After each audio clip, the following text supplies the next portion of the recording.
আসসালামু আলাইকুম। Hi everyone, চলে আসলাম রান্নার একটা ভিডিও নিয়ে। এটা আমি কি রান্না করেছি বলুন তো? এটা আমি শুটকি রান্না করেছি। আজকে আমি লোট্টা শুটকি রান্না করব। তো চলুন আপনাদের সাথে নিয়ে আমি রান্নাটা শুরু করি। আর আপনারা একটু কষ্ট করে ভিডিওটা শেষ পর্যন্ত দেখতে থাকবেন। তো আমি যে পরিমাণে শুটকি রান্না করব সেই পরিমাণে শুটকিগুলো আমি প্রথমে পরিষ্কার করে 1 ইঞ্চি সাইজ করে কেটে নিয়েছি। তারপরে আমি একটা শুকনা কড়াইয়ের মধ্যে আমি শুটকিগুলা সুন্দর করে ভেজে নিব।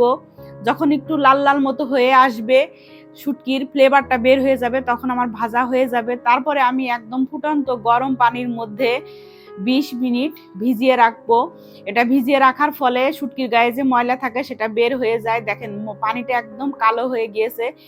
এখন আমি এই শুটকিটা বেশ কয়েকবার পানি চেঞ্জ করে করে ধুয়ে নিব, যতক্ষণ পর্যন্ত না সাদা পানি বের হবে। সাদা পানি বের হয়ে গিয়েছে, আমার শুটকি ধোয়াটাও হয়ে গিয়েছে। আর এখানে আমি পেঁয়াজ, রসুন, কাঁচামরিচ কেটে নিয়েছি। রসুনগুলো একটু মোটা মোটা করে কেটেছি, আর কাঁচামরিচ একটু লাল আর একটু সবুজ কাঁচামরিচ নিয়েছি। আর শুটকিটা কিন্তু আমি পানিতে ভিজিয়ে রেখেছি।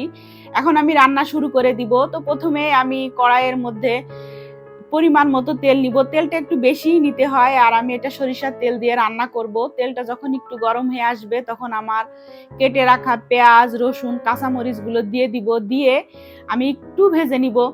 ভেজে বলতে জাস্ট কাঁচা ভাবটা যখন চলে যাবে তখন এটার মধ্যে আমি স্বাদ অনুযায়ী লবণ, একটু হলুদ, একটু মরিচের গুঁড়া, একটু ধনের গুঁড়া দিয়ে দিব। বাস, আর কোনো মশলা আমি দিব না। আমি এই মশলা দিয়েই শুটকিটা রান্না করব। তো আমি মশলাটা একটু কষিয়ে নিব, মানে পেঁয়াজ রসুনের সাথে ভালো করে মিশিয়ে নেওয়ার পরে আমি এটার মধ্যে পানি দিয়ে দিব। পানি দিয়ে আমি এই মশলাটা সুন্দর করে কষিয়ে নিব প্রায় 5 মিনিট মতো। একদম মিডিয়াম জালে, খুব বেশি জালে না। যখন কষানো হয়ে যাবে, আমার ধুয়ে রাখা যে শুটকি ছিল, শুটকিগুলো আমি দিয়ে দিব। শুটকিটাও আবার আমি বেশ কিছুক্ষণ মিডিয়াম জালে আমি এটা কষিয়ে নিব। সুন্দর করে পিট ও পিট করে বেশ ভালো করে আমি এটা কষাতে থাকবো। কষানোর এক পর্যায়ে আমি একটু পানি দিয়ে দিব। আর এখানে আমি অবশ্যই একটু গরম পানি ইউজ করেছি।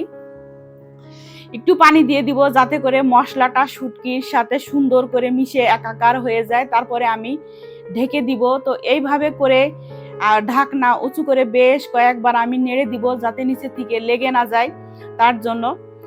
তো যখন হয়ে আসবে তখন কিন্তু একদম যখন তেলটা উঠে আসবে তখন কিন্তু এটা প্রায় হয়ে এসেছে। এখন আমি কি করব, এটা আমি সুন্দর করে আবার নাড়তে থাকবো। আর দেখবো, মানে কিছু শুটকি আমি ভেঙে ভেঙে দিব, আর কিছু আস্ত থাকবে। এটা আপনারা ইচ্ছা করলে এটা করতেও পারেন, আবার নাও করতে পারেন। আমি কিছু মানে একটু ভেঙে দিব, আর কিছু আস্ত আস্ত থাকবে। এই পর্যায়ে আমি আর ঢাকবো না, আমি কষাতে থাকবো, মানে নাড়তে থাকবো যাতে করে নিচে থেকে লেগে না যায়। তো এক পর্যায়ে যে এখন একদম শুটকিটা আমার হয়ে এসেছে প্রায়, আর এখানে বেশি জাল করব না। এখন আমি নামিয়ে ফেলবো। হয়ে গেল আমার লোট্টা শুটকি ভুনা। আপনারা এভাবে ট্রাই করে দেখতে পারেন, আশা করি ভালো লাগবে। তো আজকে দুপুরে আমাদের খাবার ছিল শুটকি মাছ ভুনা, ইলিশ মাছ দিয়ে বেগুন রান্না, করলা ভাজি, সাথে ডাল ছিল, লেবু তো ছিলই। তো এরকম খাবার যদি থাকে, এর সাথে কি গোশ বা মাংস পারে বলেন তো? আমার তো খুবই ভালো লাগে। এখন খেয়ে দেখার পালা। তো আমি ভয়েসটা অবশ্যই খাওয়ার পরে দিচ্ছি। তো খুবই মজাদার আর খুবই ইয়াম্মি ছিল শুটকি ভুনাটা।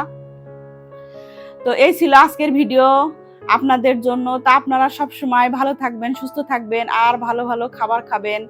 আল্লাহ হাফেজ।